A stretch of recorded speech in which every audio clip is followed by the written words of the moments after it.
عرفات سے واپسی اور مزدلفہ میں قیام نبی پاک صلی اللہ علیہ وآلہ وسلم کے حوالے سے ہماری گفتگو چل رہی تھی۔ جب سورج غروب ہو گیا عرفات میں اور اس کی زردی جاتی رہی تو جانب عالم صلی اللہ علیہ وسلم نے حضرت اسامہ کو ناکہ پر اپنے پیچھے بٹھایا اور عرفات سے واپس روانہ ہو گئے۔ راستے میں لوگوں کو دیکھا کہ تیز چلنے کے لیے اونٹوں اور گھوڑوں کو مار رہے ہیں اور چلا رہے ہیں۔ فرمایا، لوگوں سکون اور وقار سے چلو، جلد بازی کا کوئی فائدہ نہیں ہے، نہ جانوروں کو تیز دوڑانے میں کوئی نیکی ہے۔ ایک جگہ ناکہ سے اتر کر طہارت کی اور ہلکا سا وضو کیا۔ حضرت اسامہ رضی اللہ تعالیٰ عنہ نے کہا، یا رسول اللہ، نماز کا وقت ہے۔ فرمایا، نماز آگے جا کر پڑھیں گے۔ چنانچہ مزدلفہ پہنچ کر مغرب اور عشاء اکٹھی پڑھی اور پھر محو استراحت ہو گئے۔ چونکہ دن بھر کی غیر معمولی مصروفیت اور مشقت کی وجہ سے جسم اقدس تھک گیا تھا، اس لیے پوری رات آرام فرمایا اور تہجد کے لیے نہیں اٹھے۔ محدثین نے لکھا ہے کہ یہ واحد رات ہے جس میں جانب عالم صلی اللہ علیہ وآلہ وسلم نے قیام لیل نہیں فرمایا۔ ہاں، قیام لیل نہیں کیا، تہجد نہیں پڑھی، فریاد و زاری نہیں کی، لمبی چوڑی دعائیں نہیں مانگی، بلکہ رات بھر سوئے رہے، مگر اس کے باوجود ہمراہیوں کا ہر چھوٹا بڑا گناہ بخشوا لیا، حتیٰ کہ حقوق العباد بھی معاف کرا ڈالے۔ ایسی نیند پہ ہم جیسوں کی لاکھوں شب بیداریاں قربان۔ عالم خواب راحت پہ لاکھوں سلام، عالم خواب راحت پہ لاکھوں سلام۔ چنانچہ عباس ابن مرداس راوی ہیں کہ عرفات میں جبل رحمت پر شام کے وقت رسول اللہ صلی اللہ علیہ وسلم نے اپنی امت کے لیے بخشش و مغفرت کی دعا کی تو بارگاہ رب العزت سے جواب آیا، میں نے اپنے تمام حقوق معاف کر دیے ہیں، لیکن اگر کسی نے دوسرے کا حق غصب کیا ہو تو وہ معاف نہیں ہے۔ رسول اللہ صلی اللہ علیہ وسلم نے عرض کی، اے میرے رب، تو یہ بھی کر سکتا ہے کہ غاصب کو معاف کر دے اور جس کا حق غصب ہوا ہے اس کو جنت میں اعلیٰ مقام دے کر خوش کر دے۔ اللہ اکبر! کیا نکتہ نکالا ہے گناہ گاروں کے وکیل و شفیع نے صلی اللہ علیہ وسلم، یعنی جس کا حق چھینا گیا ہے اس کی دادرسی کے لیے کوئی ضروری تھوڑا ہے کہ غاصب کو مبتلا عذاب کیا جائے۔ یہ بھی تو ہو سکتا ہے کہ جس سے چھینا گیا ہے اس سے کہا جائے کہ چھیننے والے کو معاف کر دے اور اس کے عوض جو مانگنا ہے مانگ لے۔ اس پیشکش کے بعد جس کا حق غصب ہوا ہے اس نے غاصب سے کیا لینا، وہ بسر و چشم اس کو معاف کر دے گا اور منہ مانگا انعام پائے گا۔ اس طرح جس سے غصب کیا گیا ہے وہ بھی مسرور ہو جائے گا اور غصب کرنے والا بھی مغفور ہو جائے گا۔ احکم الحاکمین نے اس لاجواب نکتے کا جواب تو کوئی نہ دیا، البتہ اتنا ضرور ہوا کہ سابقہ فیصلہ موقوف ہو گیا۔ پھر مزدلفہ میں رات بھر آرام کرنے کے بعد صبح دم جانب عالم صلی اللہ علیہ وسلم نے دوبارہ اصرار و التجا سے مغفرت مانگی۔ ایک بار پھر وہی سوال و جواب ہوئے، مگر اب کے بعد احکم الحاکمین نے جو ارحم الراحمین بھی ہے فیصلہ سنا دیا۔ چنانچہ جبرائیل امین حاضر ہوئے اور عرض کی، آپ کا رب آپ کو سلام کہتا ہے اور فرماتا ہے کہ میں نے حقوق العباد بھی معاف کر دیے ہیں، میں غاصب کو بخش دوں گا اور جس سے غصب کیا گیا ہے اس کو اپنی طرف سے خوش کر دوں گا۔ واضح رہے کہ جمہور کے نزدیک یہ خصوصی اعزاز و اکرام اور مغفرت و انعام صرف انہی خوش نصیبوں کے لیے ہے جو سرور کائنات صلی اللہ علیہ وسلم کے ہم رکاب تھے۔ عام مسلمانوں کے لیے وہی حکم ہے کہ حقوق العباد اور مظالم معاف نہیں ہوتے۔ یہ میرے آقا کا کرم تھا اپنے ان اصحاب کے لیے کہ جن سے کوئی غلطی سے ایسا معاملہ ہو گیا تو اللہ تعالیٰ نے جس کا حق غصب ہوا ہے اس کو بھی خوش کر دیا۔ جب اس کو خوش کر دیا تو اس کے بدلے میں اس سے کہا کہ جس نے تیرا حق غصب کیا ہے اب اس کو معاف فرما دے، اور جب اس نے معاف فرما دیا تو پھر اس کی مغفرت ہو گئی۔ یہ مجزہ دل افروز سن کر جانب عالم صلی اللہ علیہ وآلہ وسلم بے حد مسرور ہوئے اور ہنس پڑے، خندائے صبح عشرت پہ نوری درود ابو بکر عمر نے کہا یا رسول اللہ، اللہ تعالیٰ آپ کو ہمیشہ ہنستا مسکراتا رکھے، اس وقت کس بات پر ہنسی آ رہی ہے؟ فرمایا اللہ کے دشمن ابلیس کو جب پتہ چلا کہ اللہ تعالیٰ نے میری دعا سن لی ہے اور ہر قسم کے گناہگاروں کو بخش دیا ہے تو اس کو از حد دکھ ہوا اور وہ اپنے سر پر خاک ڈالتے ہوئے وویلا کرنے لگا۔ اس کے جزا و فضا کو دیکھ کر مجھے ہنسی آ گئی۔ نماز صبح کے بعد آپ مشعر حرام پر تشریف لے گئے اور دیر تک حمد و ثنا اور تکبیر و تحلیل میں مصروف رہے۔ بعد میں امت کی سہولت کے لیے فرمایا کہ میں نے مشعر حرام پر وقوف کیا ہے لیکن مزدلفہ سارے کا سارا موقف ہے، اس لیے جہاں کسی کو جگہ میسر آئے وہی حمد و ثنا اور مناجات و دعا کر سکتا ہے۔ 10 ذی الحجہ کو آپ مزدلفہ سے واپس تشریف لائے اور کنکریاں ماری۔ یہ کنکریاں حضرت فضل ابن عباس نے آپ کو چن کر دی تھی۔ مزدلفہ سے روانگی کے وقت فضل ابن عباس کو بھی آپ نے اپنے پیچھے ناکہ پر بٹھا لیا تھا۔ وہ آپ کے چچا زاد بھائی تھے اور بہت ہی دلکش و رانا جوان تھے۔ اچانک ایک حسین و جمیل جوان عورت آگے بڑھی اور جانے دو عالم سے مسئلہ پوچھنے لگی کہ میرا والد بہت ضعیف اور سن رسیدہ ہے، ارکان حج ادا نہیں کر سکتا، کیا میں اس کی طرف سے حج کر سکتی ہوں؟ چونکہ حضرت فضل جانے دو عالم کے پیچھے سوار تھے اس لیے قدرتی طور پر وہ بھی اس کی طرف متوجہ ہو گئے اور اس کو دیکھنے لگے۔ عورت کی نگاہ بھی بار بار بے ساختہ حضرت فضل کی طرف اٹھ جاتی تھی۔ جانے دو عالم صلی اللہ علیہ وسلم کو ان کا ایک دوسرے کی طرف دیکھنا پسند نہ آیا اور حضرت فضل کی گردن کو سختی سے دوسری طرف پھیر دیا، پھر عورت سے کہا ہاں تم اپنے والد کی طرف سے حج کر سکتی ہو۔ اس کے جانے کے بعد حضرت فضل کے والد حضرت عباس نے عرض کی یا رسول اللہ، آپ نے تو فضل کی گردن تقریباً مروڑ ہی ڈالی تھی۔ فرمایا ہاں یہ بھی جوان تھا وہ بھی جوان تھی، میں نے سوچا کہ کہیں شیطان ان کو کسی آزمائش میں مبتلا نہ کر دے۔ رمی کرتے وقت آپ نے چھوٹی چھوٹی کنکریاں استعمال فرمائی تھی اور لوگوں کو متوجہ کرتے ہوئے فرمایا تھا کہ ایسی ہی کنکریوں سے رمی کیا کرو اور دین میں غلوب سے بچو، کیونکہ پہلی امتیں اسی غلوب کی وجہ سے ہلاک و تباہ ہو گئی تھی۔ اس کے بعد اللہ اکبر کہتے ہوئے تینوں جمرات پر یک کے بعد دیگرے آپ نے رمی فرمائی۔ یہ ہدایت بار بار فرمائی کہ مجھ سے حج کے مسائل پوچھ لو اور اچھی طرح سمجھ لو، ہو سکتا ہے کہ یہ میرا آخری حج ہو اور اس کے بعد میں حج نہ کر سکوں۔ رمی سے فراغت کے بعد میدان منا میں تشریف لائے اور ایک مختصر سا خطبہ ارشاد فرمایا۔ اس وقت حضرت بلال نے آپ کے ناکہ کی مہار تھامی ہوئی تھی اور حضرت اسامہ نے سایہ کے لیے آپ پر کپڑا تان رکھا تھا۔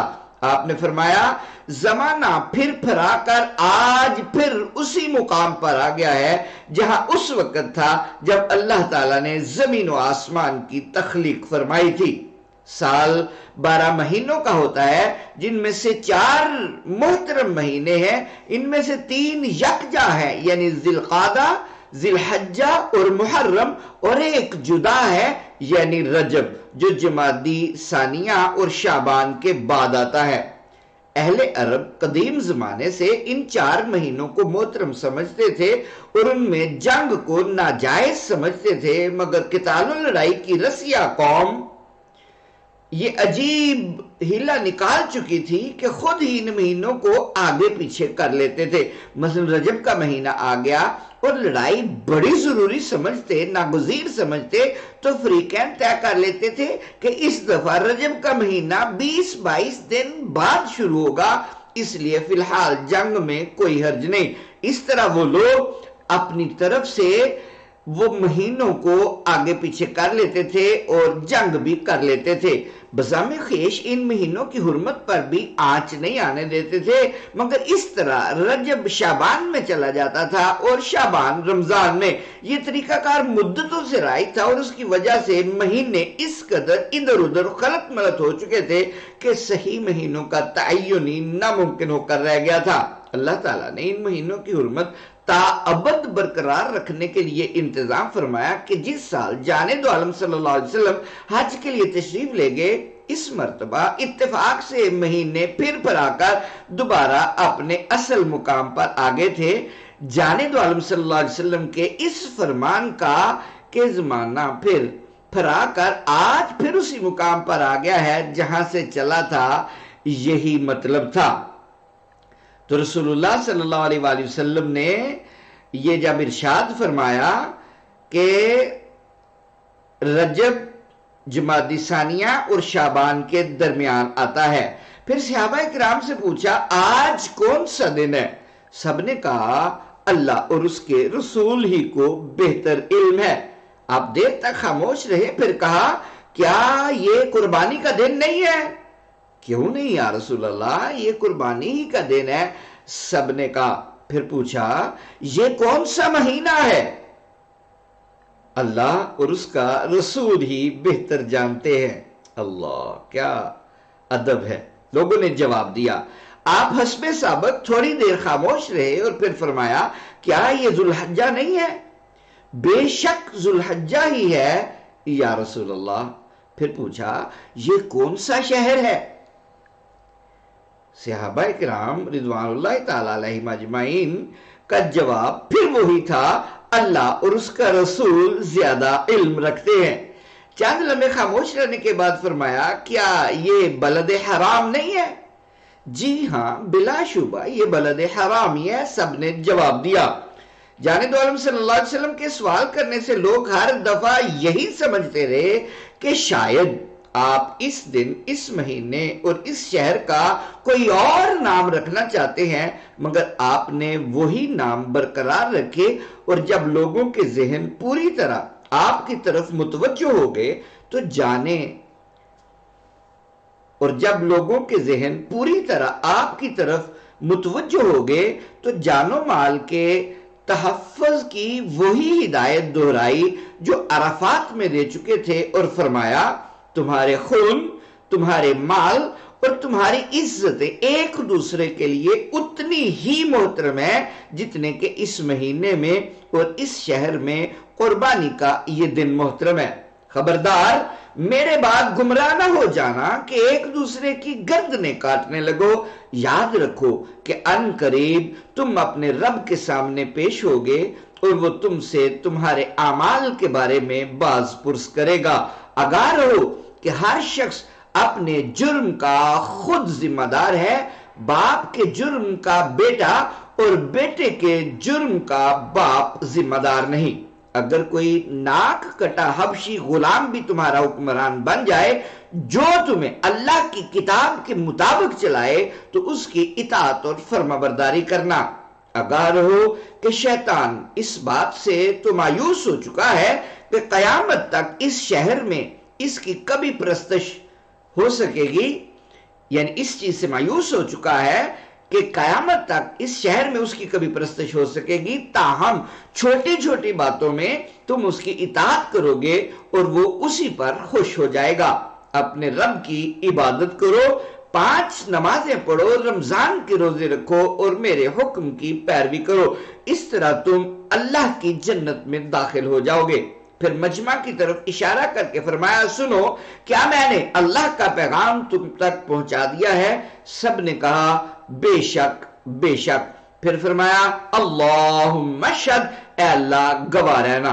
اس کے بعد حاضرین کو تلقین کی کہ یہاں پر جو لوگ موجود ہیں ان کو چاہیے کہ یہ تمام باتیں ان لوگوں تک پہنچا دے جو یہاں حاضر نہیں ہیں۔ اختتام خطبہ پر آپ نے تمام حاضرین کو الوداع کہا اور قربان گاہ تشریف لے گئے۔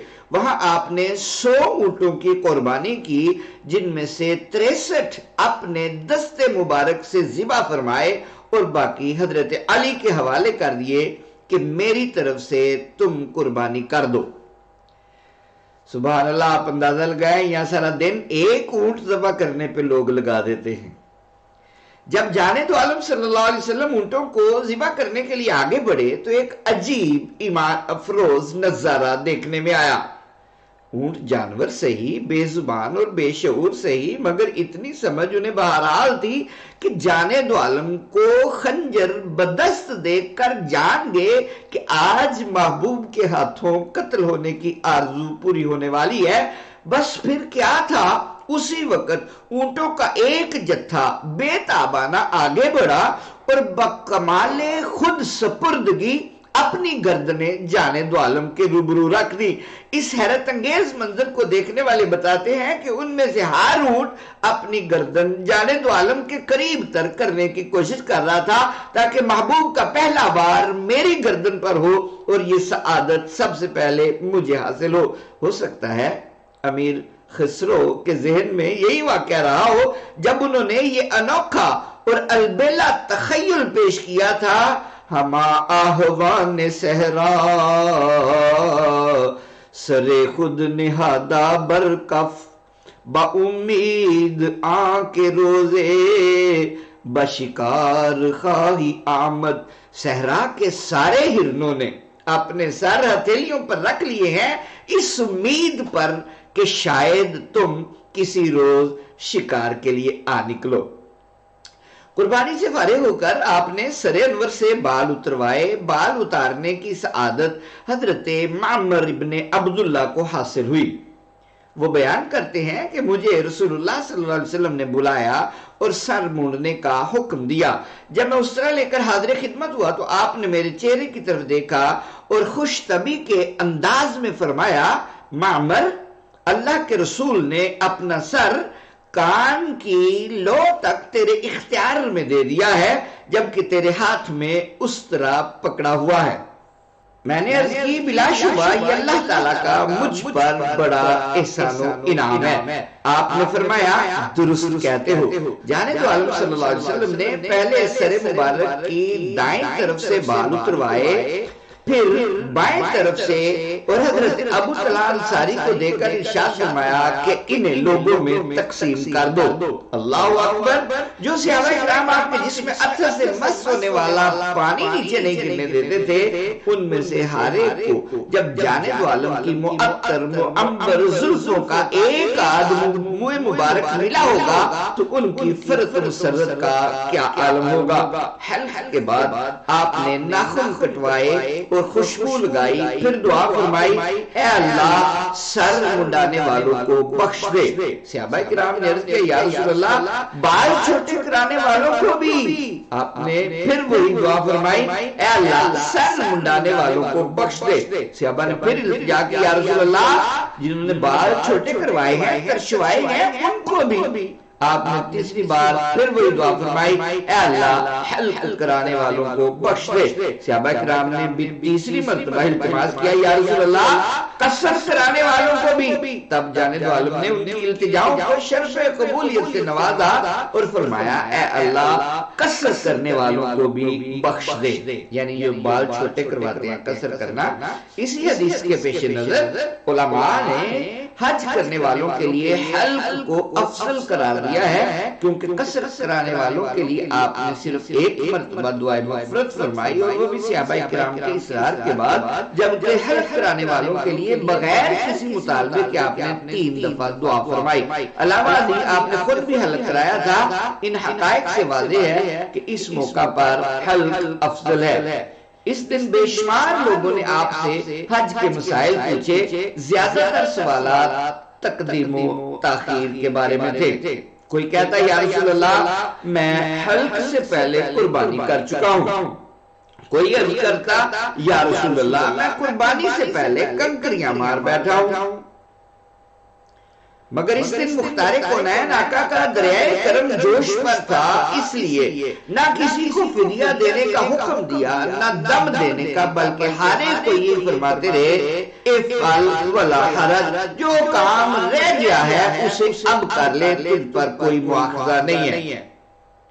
سامعین و حاضرین، اس کے بعد رسول اللہ صلی اللہ علیہ وسلم طواف افاضہ سامعین و حاضرین اس کے بعد رسول اللہ صلی اللہ علیہ وسلم طواف افاضہ کے لیے تشریف لے گئے۔ وہ انشاءاللہ اس کی تفصیل اگلے کلپ میں۔ آپ سے گزارش ہے کہ چینل سبسکرائب کیجئے۔ بیل آئیکن کو پریس کیجئے تاکہ ہر آنے والی ویڈیو آپ تک بر وقت پہنچ سکے۔ السلام علیکم ورحمۃ اللہ وبرکاتہ۔